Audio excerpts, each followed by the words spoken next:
네, 안녕하세요. 염승환 이사입니다. 자, 오늘 2025년 11월 22일입니다. 제가 촬영하는 시간이 11월 21일이고요.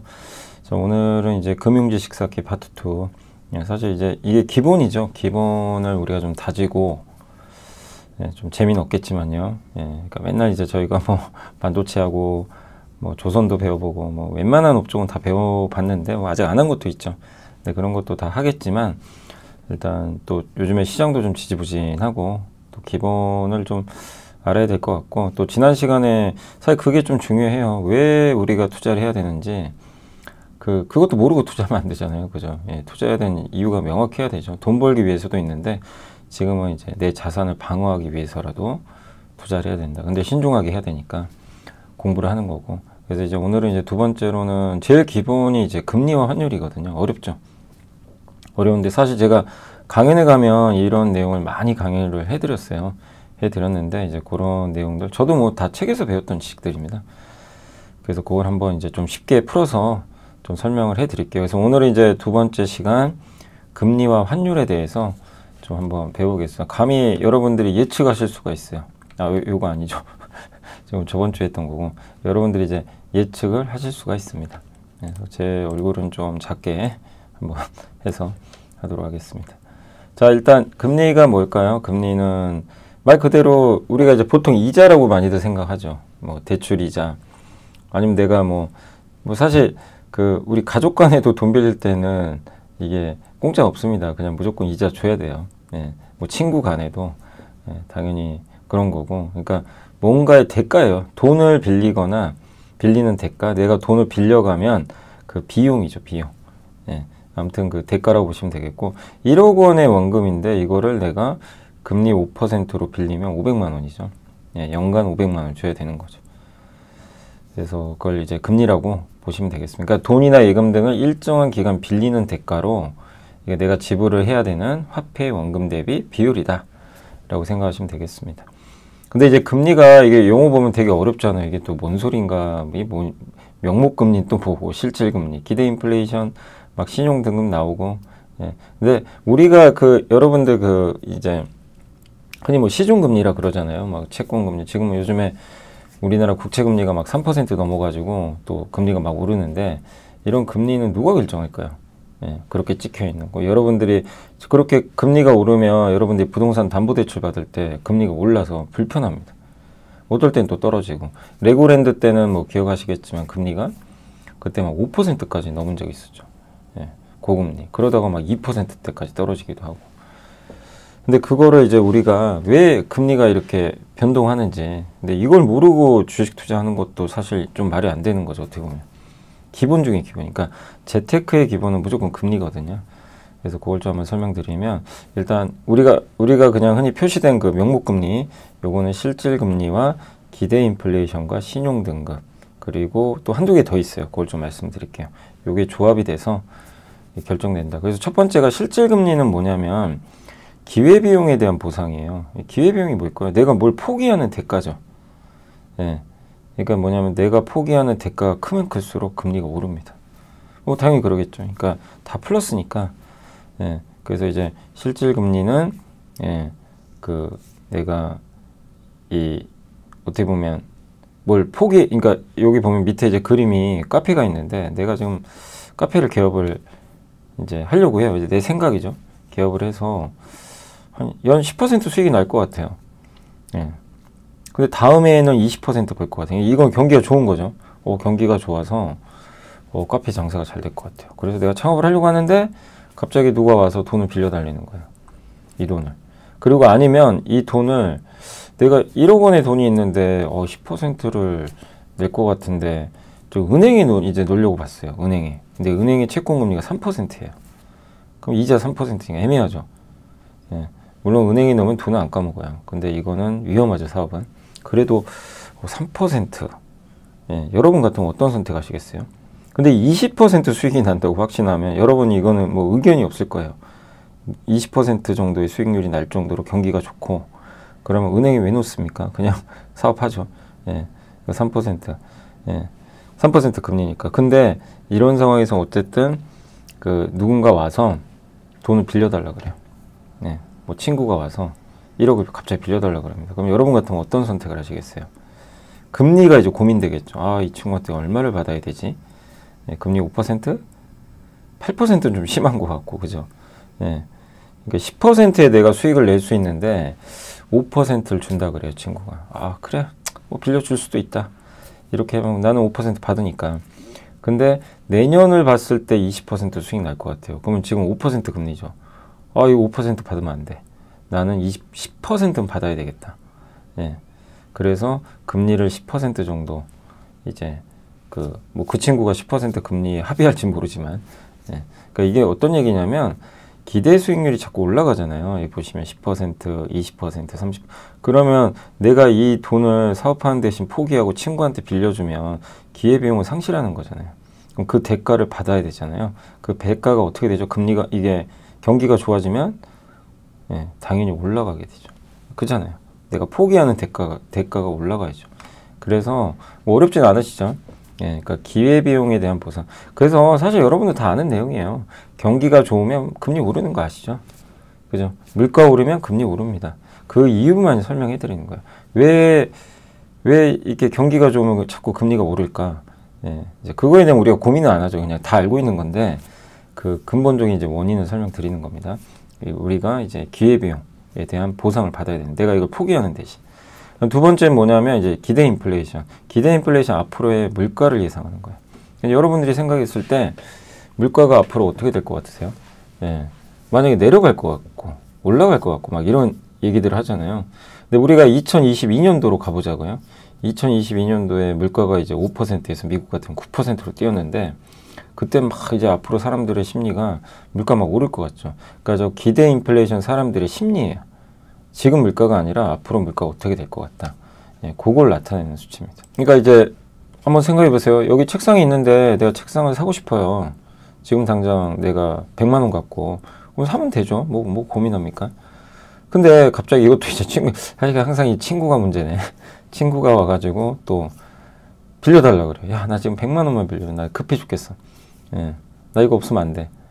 야, 근데 그래, 뭐 빌려줄게 이럴 수 있지만 이 책상을 내가 포기해야 된단 말이에요. 예, 그래서 언제 갚을래? 그랬더니 1년 후에 갚는데요. 그래, 알았어. 근데 이제 생각을 해본 거예요. 1년 후에도 이 책상이 100만 원일까? 나 너무 사고 싶은데 110만 원이 되면 어떡하죠?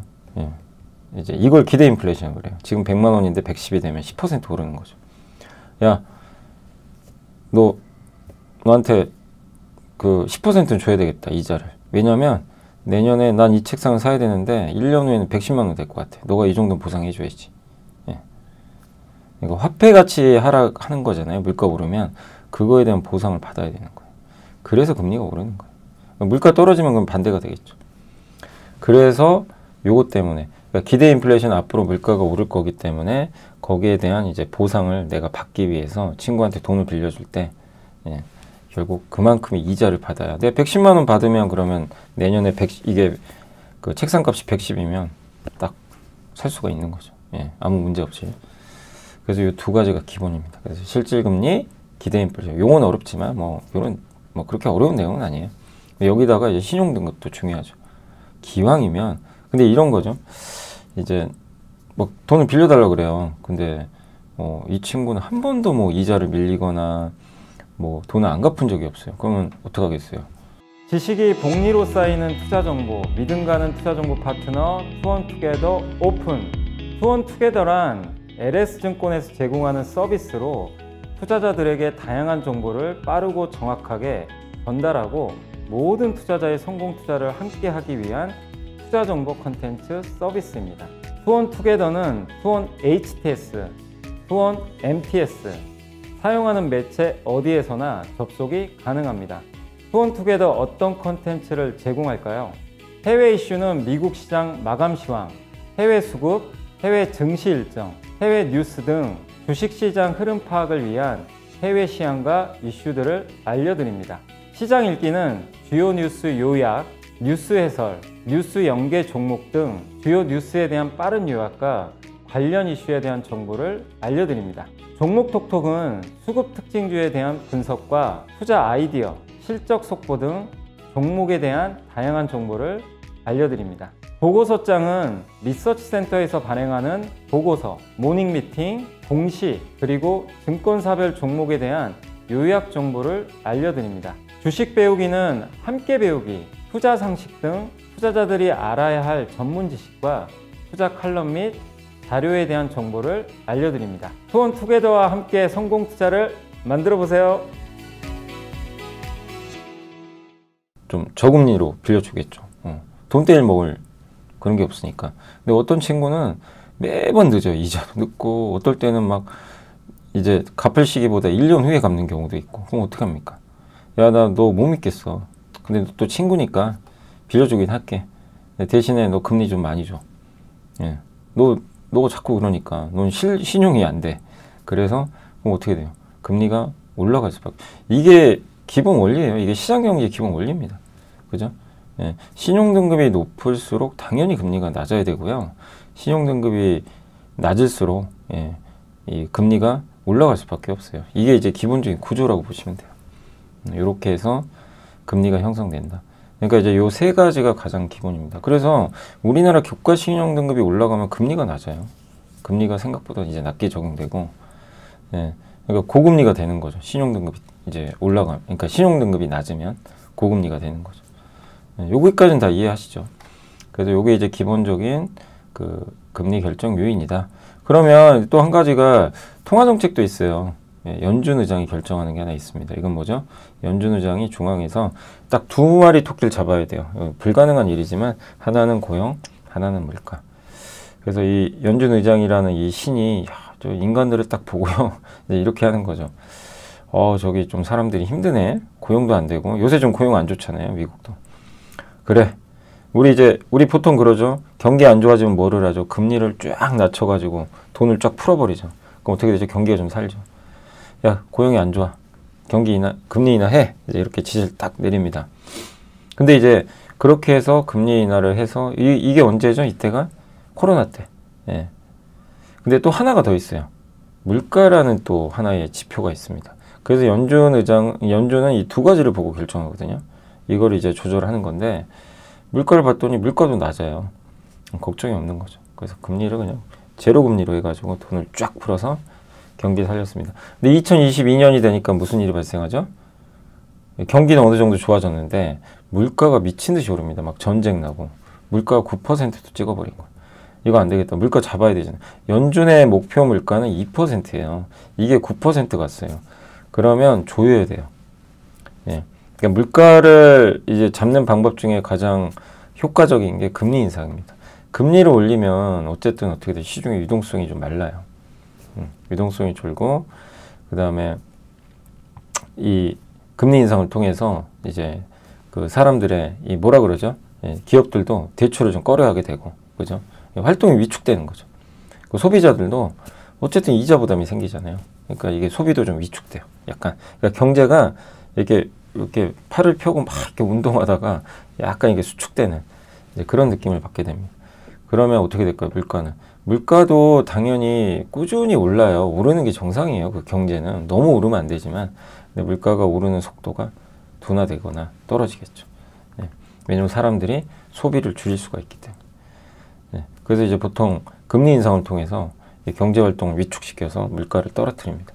그게 2022년이에요. 네. 그러니까 이제 돈이 귀해져요. 그러니까 금리를 올리니까 돈이 귀해지고 자산에서 돈이 빠져나가는 거죠. 그래서 막 주가 폭락하고 뭐 난리도 아니었죠 그때. 뭐 기억하시겠지만 22년도가 그런 나스닥이 마이너스 35% 빠졌죠 당시. 네, 그랬던 사이클도 있어. 그러니까 요걸 가지고 하는 거죠. 그럼 지금 한번 보세요. 지금 연준 의장의 머릿속에 뭘까요? 물가도 걱정돼요. 미국 물가가 낮진 않죠. 아직도 2% 이상. 목표보다 높아요. 그럼 금리를 올려야 되거든요. 근데 고용이 안 좋아요. 예. 이거 고용이 안 좋아요. 그러니까 이제 둘 중에 하나 선택하는데 지금은 저 고용을 먼저 선택하고 있어요. 물가가 아주 높진 않거든요. 2%대니까 2% 후반이나 3% 초반이죠. 그래서 지금 기울기는 이쪽으로 기울어져 있다. 근데 어느 순간 물가가 튀잖아요. 그러면 이건 못해요. 예. 금리 인상할 수도 있는 거죠. 이런 거에 따라서. 근데 어쨌든 금리 인상 기조로 가면 주식시장은 되게 안 좋고 금리 인하 기조가 이어지면 그래서 주식시장이 좋았던 거죠. 또 그죠? 그래서 요 통화 정책도 너무 방향을 결정해요. 금리의 방향성. 그 다음에 이제 또 한 가지가 자금 수요도 있습니다. 이게 이제 뭐냐면 금리의 변동성을 결정한다고 생각하시면 되겠는데, 이 자금 수요는 뭐냐면 그 자금 조달, 예. 그러니까 시중에 막 사람들이나 기업들이나 이런 이제 각각의 주체들이 그 돈이 좀 필요해요. 예. 뭐 사업을 하든 아니면 뭐 빚을 갚든 뭐 어쩌든 간에 돈을 막, 근데 이게 막 몰려요 서로. 예. 어떻게 되면 금리가 튀어버려요. 순식간에 튑니다. 예. 서로 막 이렇게 자금 조달하려고 하니까. 네. 은행 입장에서는 서로 빌려가려고 하니까. 그러니까 은행은 뭐죠? 이게 대출자들이 오잖아요. 오면 어떻게 해요? 없으면 어떻게든 대출을 더 하려고 하겠죠. 예, 그 이자로 돈을 많이 버니까. 근데 그 수요가 없으면 금리를 낮춰서라도, 예, 저희 금리 깎아 드릴게요. 대출 좀 받아가세요. 이럴 수 있는데 막 서로 대출하겠다고 난리가 난 거예요. 그러면 이 은행 입장에서는 부르는 게 값이죠. 그러니까 올려버리죠. 금리가 시중금리가 튈 수밖에, 돈이 귀해지는 거예요. 그러니까 금리는 돈값이에요. 돈값과 비슷한데 금리가 튈 수밖에 없는 거죠. 그래서 첫 번째 보시면 정부가 경기 부양하려고 채권 찍죠. 막 아시죠? 채권은 막 찍어대요. 그럼 어떻게 되죠? 채권 금리가 튑니다. 예, 왜 그럴까요? 금리가 왜 튈까요? 정부가 경기 부양하기 위해서 돈 필요하니까, 자금 수요가 증가하면서 금리가 튀는 거예요. 예, 이렇게 이해하시면 되고, 그 다음 얼마 전에 구글, 메타, 아마존이 갑자기요 AI 투자하는데 이것 때문에 난리가 났죠. 채권을 막 찍어내는 거예요. 예, 막 조 단위로. 그러니까 시중금리가 갑자기 또 튀는 거죠. 예, 금리 아시죠? 근데 서로 대출 안 하려고 그래요. 우리 돈 많어. 나 안 받아도 돼. 정부가 채권 발행 안 하고 오히려 채권을 팔아버려요. 예, 그러니까 채권을 파는 게 아니라 이제 채권 발행을 굳이 이제 할 필요가 없는 거예요. 예, 우리 뭐 채권 안 해도 돼. 예. 이제 이런 식으로 나가버리면 결국엔 이제 금리 반대로 가는 거죠. 그러니까 자금 수요는 이 금리의 변동성. 그래서 갑자기 저렇게 너무 많이 돈을 빌리려고 하는 게 한 번에 몰리잖아요. 금리가 순식간에 튀어버립니다. 이런 구조를 이해하시면, 그러니까 이렇게 결정돼요. 그래서 거기다 이제 신용등급, 아까 말씀드린 대로 고신용이냐 저신용이냐 이런 거에 따라서도 달라진다. 그래서 여기까지가 이제 금리를 이게 구성하고 금리의 방향성, 금리의 변동성을 결정하는 중요한 요인이다. 이렇게 생각하시면 되겠고, 그래서 실제로 한번 보시면 미국의 10년 만기 국채금리 보시면 엄청 여기 올랐죠. 왜 올랐죠? 미국 금리 여기서 왜 올랐어요? 경제 좋았죠. 돈 풀어가지고. 물가 올랐죠. 기준금리 올렸습니다. 22년도에. 그죠? 예. 정부가 채권 엄청 찍어냈죠. 돈 필요하니까 막 찍어. 예. 그러니까 금리가 툭툭툭 튀는 거죠. 근데 최근엔 좀 반대죠. 예. 그리고 한국도 이때 비슷하게 미국처럼 올라갔다가 이 레고랜드 사건 터지고 나서 금리가 급락을 합니다. 왜 그러죠? 일단 경기가 안 좋아요. 예. 경기 안 좋으면 금리 떨어져요. 물가 떨어졌죠. 기준금리 인하했죠. 예. 그죠? 그러니까 이렇게 빠진 거예요. 근데 최근엔 또 반대로 오릅니다. 지금 최근에 채권금리가 막 급등해요. 그러면 지금 이제 현재 구간에서 한번 여러분들이 생각을 해보세요. 미국과 한국의 금리가 어떻게 될 건가?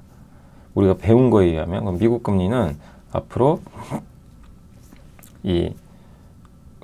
지금 현재 미국 고용이 별로 안 좋거든요. 소비도 별로 안 좋아요. 월마트 실적이 되게 좋더라고요. 그 이유가 있어요. 합리적 소비하려고 월마트 가요. 예. 그러니까 사람들이 돈을 막 지출 안 하겠다는 겁니다. 쓸 것만 쓰고. 예. 이건 경기가 안 좋다는 얘기예요. 그럼 어떻게 돼요? 여러분이 생각하면 1번 경기가 안 좋다. 금리 오를 이유가 아니죠. 자, 두 번째, 연준이 금리를 내렸어요. 최근에. 계속 내릴까요? 아니면 지금은 약간 스탑돼 있죠. 내릴지 말지 좀 고민하고 있죠. 지금 순간. 근데 내년 26년도에 3번 낮출 거예요. 지금 금리가 4%인데 기준금리 3.25까지 낮추는 게 시장의 예상입니다. 그럼 금리 인하도 그냥 방향성 안 바뀌어요. 계속. 저 두 가지는 금리 하락 요인이에요. 그죠? 예. 근데 물가가 오르면 물가 오를까 좀 겁나죠. 근데 이제 미국 그 전망을 보면 주요 투자은행들의 전망은 내년 하반기에도 물가 떨어져요. 이렇게 오히려 상반기에 조금 이렇게 올랐다가 하반기에 이제 서비스 물가도 꺾이고 다 꺾이는 쪽으로 나옵니다. 관세형도 그렇게 크진 않아요. 예. 그러니까 지금은 물가가 좀 오르곤 있지만 내년 하반기 보면 물가가 오히려 더 많이 내려갈 가능성도 있습니다. 요걸 종합해 보면 아, 내년까지는 미국 금리가 오르긴 쉽지 않겠구나, 크게. 예, 요렇게 예상할 수가 있겠죠. 다만 미국 정부가 채권을 엄청 찍어대고 한 변수가 생겼어요. 무슨 변수요? 요거. 자금 수요가 좀 많아요. 지금 미국은 그 정부가 계속 채권 찍어내고 있죠. 예. 거기다가 요 갑자기 기업들이 AI 투자해야 되니까 자금 수요가 많아졌어요. 이거는 금리 상승 요인. 그러면 한 번씩 이럴 거예요. 금리가 발작할 거예요. 이 수요들이 딱 터지잖아요. 금리가 내려가는 구간에서도 한 번씩 탁탁 튀어요. 요런 흐름이 나옵니다. 그러면 이제 그때마다 증시가 한번 발작하겠죠. 근데 추세적으로 내려가는 거죠. 좀 이해가 되세요? 네.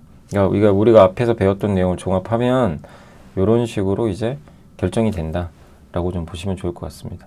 그래서 일단 경기, 물가, 통화정책, 자금 수요 이런 것들에 의해서 금리가 뭐 이런 식으로 결정이 되고, 예. 그리고 지금 이 미국을 우리가 감히 예측해 보면 금리는 저는 미국 금리 내려갈 걸로 봐요. 다만 중간중간 저런 자금 수요가 많기 때문에 한 번씩 튄다. 그래서 급락은 아니에요. 미국 금리가 막 급락하거나 이런 게 아니라 내려가다가 좀 튀고 또 내려가다 좀 튀고. 그래서 뭐 지금 10년 만기 국채 금리가 4%대인데 뭐 한 3.56까지는 떨어질 것 같아요. 이렇게. 근데 중간중간 그러니까 3.8 갔다 다시 4 가고 3.7 갔다 3.9 가고 뭐 이러지 않을까. 예, 그런 식의 좀 예상을 하고 있습니다. 물론 뭐 이게 또 방향, 그러니까 이렇게 예상을 해보는 거예요. 이게 뭐 맞는다는 아닙니다. 근데 우리나라는 어때요? 지금 금리가 급등합니다. 왜 그러죠? 일단 한국은 경기 바닥 찍었어요. 소비 최악 지났습니다. 예, 그죠? 거기다가 금리 인하 이제 시작을 했는데 이제 우리나라 같은 경우는 어쨌든 경기는 좀 살아날 거예요. 물론 이제 구조적으로는 저성장이에요. 장기적으로 한국은 저성장이니까 금리가 막 이렇게 오를 수는 없어요. 고성장은 안 하니까. 근데 일단 방향성으로는 경기는 좀 좋아지네, 좀 나아지네. 이러니까 그럼 금리 더 안 빠지겠는데? 그래서 실제 올라요 지금. 두 번째, 금리 인하 하다가 지금 금리 이제 인하 안 할 것 같아요. 이창용 총재가 아파트값 잡아야 됩니다. 뭐 막 이런 얘기 하잖아요.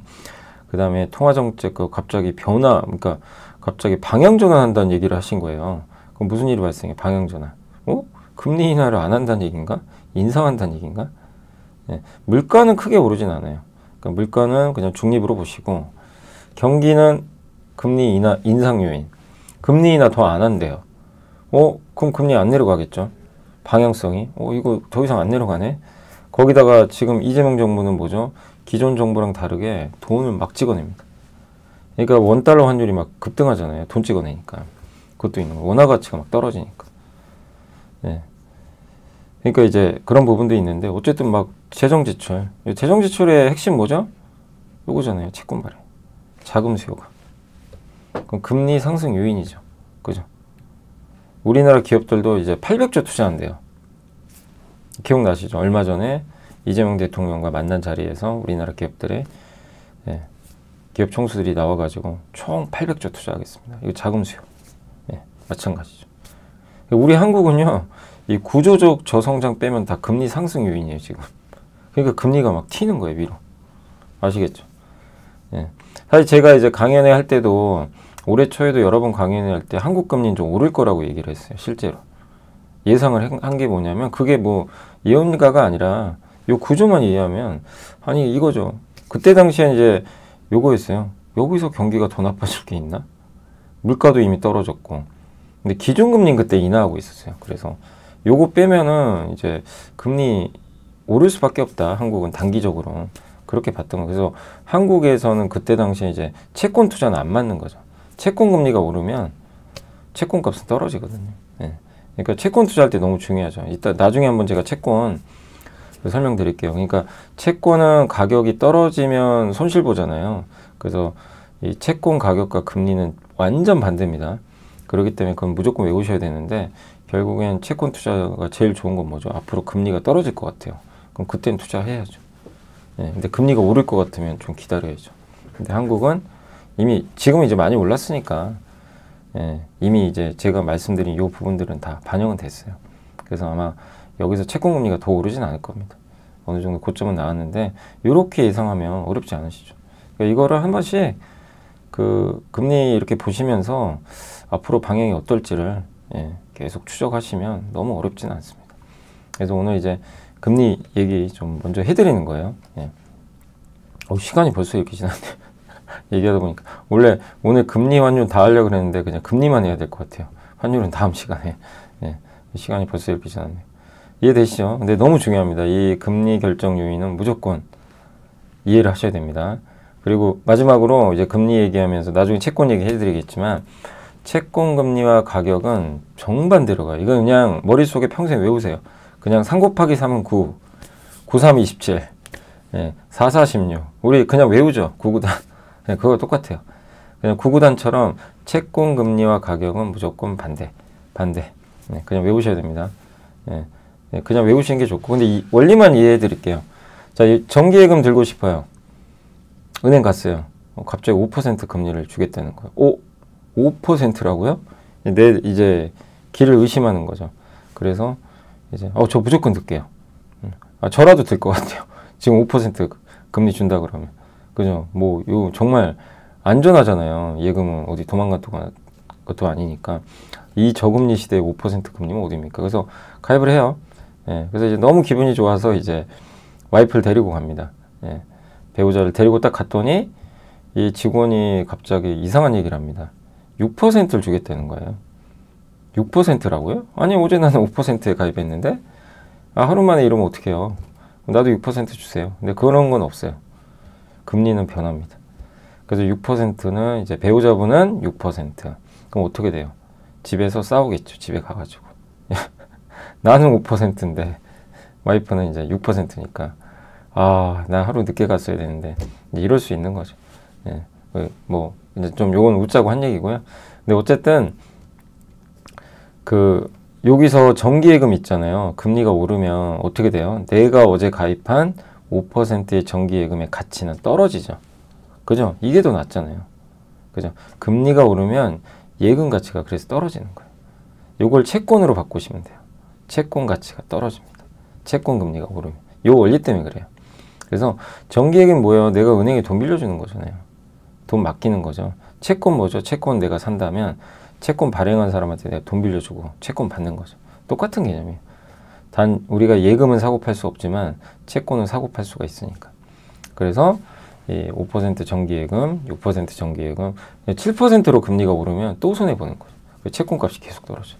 물론 채권의 장점은 만기까지 가져가면 원금 보장되니까 뭐 손해는 안 보죠. 중간에 팔지 않는 이상.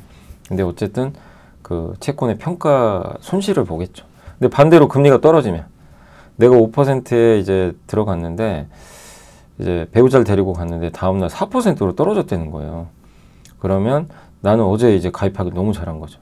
그럼 채권 가치가 올라가죠. 그래서 채권 값이 오릅니다. 이해는 되세요? 채권 금리와 가격은 완전 반비례입니다. 요거는 무조건 외우시고 요런 원리 때문에 그렇다라고 다시 한번 설명드리겠습니다. 자, 그래서 오늘 이제 금융지식 쌓기 파트 2 한번 해봤고 오늘은 일단 금리 얘기를 좀 해봤습니다. 그래서 원래는 사실 제가 환율까지 하려고 그랬는데 환율은 좀 시간이 벌써 30분이라 웬만하면 함께 배우긴 30분 안쪽으로 끝내려고요.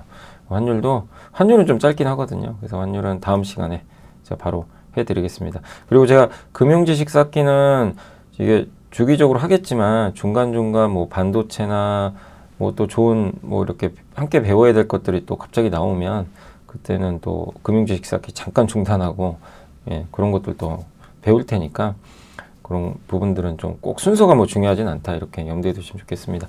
자, 요즘에 시장이 정말 어려운데 좀 위험 관리도 잘 해야 될 것 같고요. 좀 어렵죠. 뭐 기술주들도 막 피곤해지고 있고 하지만 많이 오른 만큼 또 어쩔 수 없는 것 같아요. 변동성 그거를 뭐 극복해야죠. 뭐 시장에 우리가 뭐 오라고 한다고 해서 바뀌는 건 아니니까 잘 인내하시고 어쨌든 계속 좀 이렇게 지식 쌓으면서 또 다음 시장을 대비하시면 좋을 것 같습니다. 자, 이만 물러가겠고요. 저는 또 다음엔 환율로 찾아오겠습니다. 감사합니다.